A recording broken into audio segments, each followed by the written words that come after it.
mentioned a mage and a name? So, Mr. Varka, are you acquainted with this Nicole? Or should I call her Mage N? Not really. We've never met, though she has come up in conversation. From what I've gathered, Alice kinda took Nicole under her wing. Taught her how to speak in a more ladylike fashion, that kind of thing. Huh. Hard to imagine Alice as an etiquette coach. Yeah, Alice is a larger-than-life personality, I'll give you that. But then again, that's why she's able to draw such an eclectic mix of people into her inner circle. If I remember correctly, being an interesting person is actually one of her main entry requirements.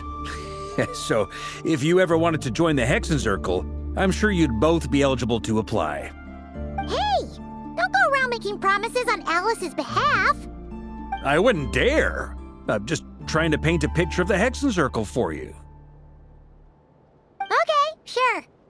Anyway, since none of us have ever met Nicole, how are we supposed to find her? We can't just go up to every woman in sight and ask, "Hey, are you Nicole?" Maybe something she's wearing will give it away? Like, a windbloom pinned to her chest or something. Wait a minute. Alice never said Nicole was from Mondstadt. Oh, true. That would be this young lady, then?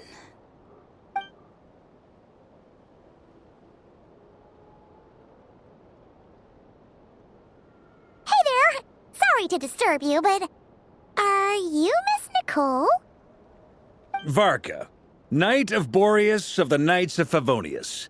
Alice might have mentioned me before. Mm-mm. If we got the wrong person? Sorry. Well, this is awkward. When I shook my head, I meant, no, Alice hasn't mentioned you before. Huh? Where is this voice coming from? My apologies. For certain reasons, I am unable to speak. This is the only way I can communicate with you. It might take some getting used to, but I hope you can understand. Hey, it's fine. I'm more shocked by the fact that Alice never speaks about me. As for you two, we have crossed paths twice before, but it is nonetheless a pleasure to finally meet you. It's really you! Thanks for all your guidance in the past. You're quite welcome. This time, things are different. We have reached the unwritten pages of the story. You might say that we stand at the crossroads of fate. Now then, allow me to formally introduce myself. My name is... No, stop! Alice! I can't believe it! I had a whole speech prepared. I'd agonized over every single word. She always picks the worst moments to ruin other people's plans. I'm so sorry about that. Alice took the liberty of devising some bespoke self-introduction magic for each member of the Hexenzirkel. But I could have sworn I deleted all of the triggering conditions for it. How did it bypass everything? Oh gosh, this is so embarrassing. This is a very different side of Nicole than what we're used to. Is she not used to face-to-face interactions? Don't worry about it. We've seen that introduction magic once already, so it wasn't too much of a shock. Please go on, Miss Nicole. We'd love to hear what you have to say, or, well, communicate. Huh? Are they talking to this lady? But... Will you all promise to forget that horrendously embarrassing introduction? Sorry? Embarrassing? When? Yes, my name is Nicole, and I am one of a very few angels who have retained both their preferred form and their power. The Traveler and Paimon should be no strangers to this concept. There is another of our kind in Natlan, They call her the Lord of the Night. Right! Paimon remembers her. Yes. Well, I have retained more of my power than she. It's because I don't have a long-term duty to fulfill. To be more specific, no. We'll be here all day if I get into the specifics. Moving on. If I'm not mistaken, you are here because you wish to learn how one might reach the moon beyond the sky. That's right. Is that something you can give us any guidance on?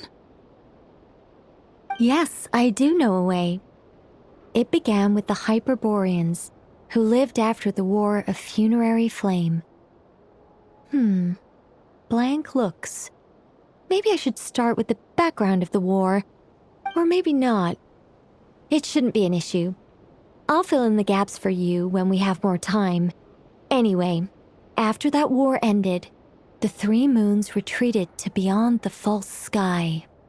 The Hyperboreans were humans I once aided. They accepted the civilization and creations bestowed upon them by the angels.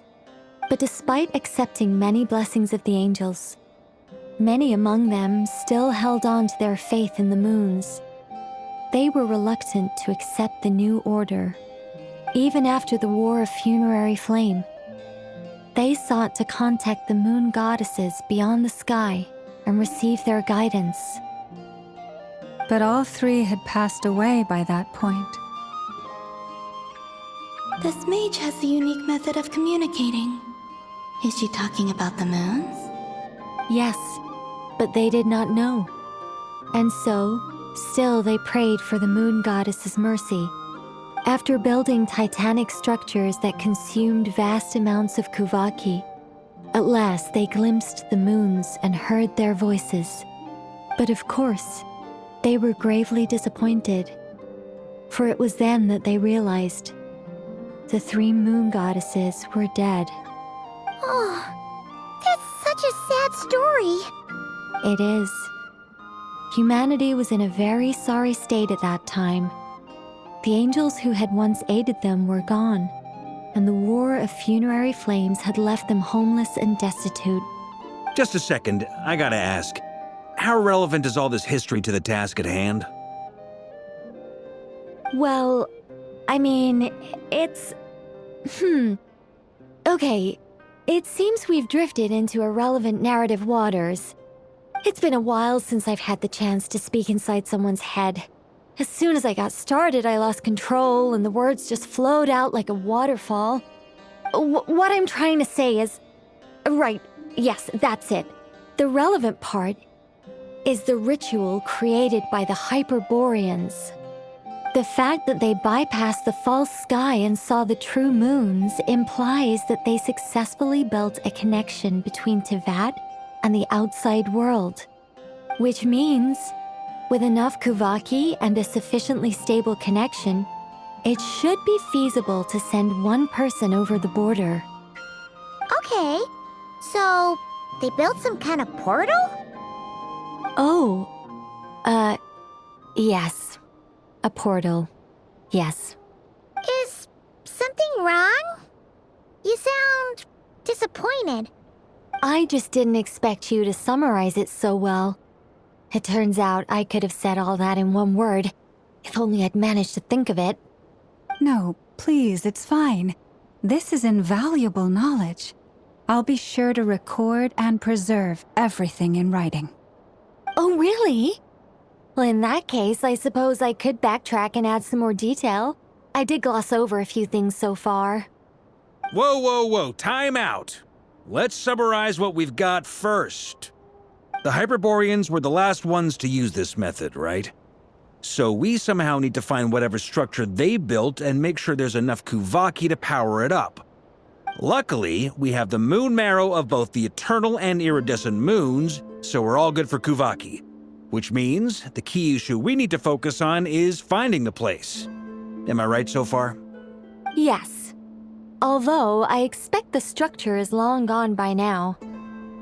That said, what if we could take advantage of the phantoms to travel back to a time when it still existed?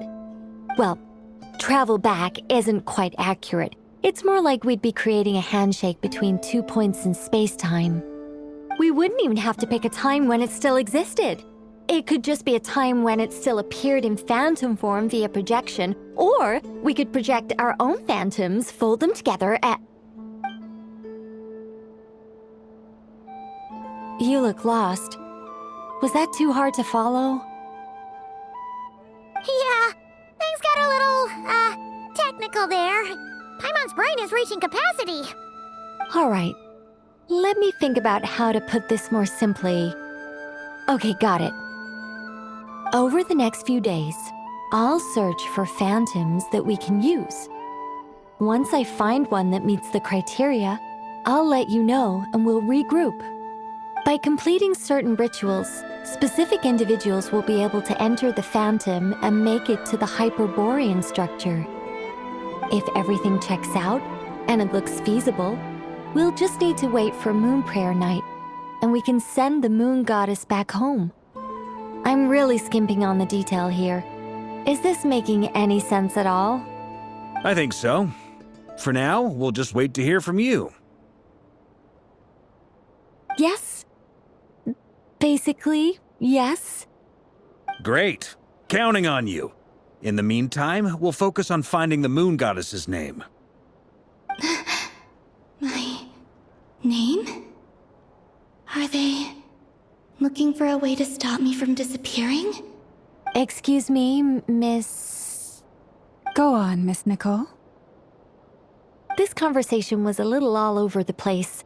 I didn't catch your name. I am Lauma, of the Frost Moon Scions. Ah, I did wonder. I noticed that you listened very intently when I spoke about Hyperborea and the moon's history. If you'd be interested, I'd love to visit you this evening and go through it again in greater detail. Also, if you were serious about making a record, it would be too risky to simply write down the raw details as is. I would suggest some tweaks. Maybe rewrite the stories as fairy tales or fables, perhaps even prayers. Anyway, we can cross that bridge when we come to it. So, see you later then? Oh, and no need to prepare anything. Just a cup of tea will do. See ya! She seems friendly. It's just... It's so nice to find someone who's actually willing to listen. I've been dying for a chance to finally go through all this systematically from start to finish. Any longer and I'd probably start forgetting it. Now Paimon gets why Alice told us to mind our heads. Ha ha ha ha! What did I tell you?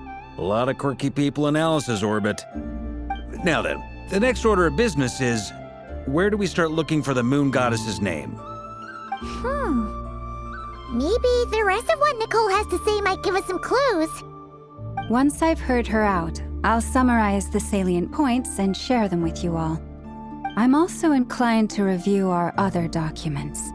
Yes, our faith was first established by our Hyperborean ancestors, but many of the more factually accurate records are from after Kutar's birth. Sounds like we're gonna follow Columbina's journey through Devat, huh? In that case, we'll start by heading to the Frost Moon Enclave. Sounds like a plan. Take this with you.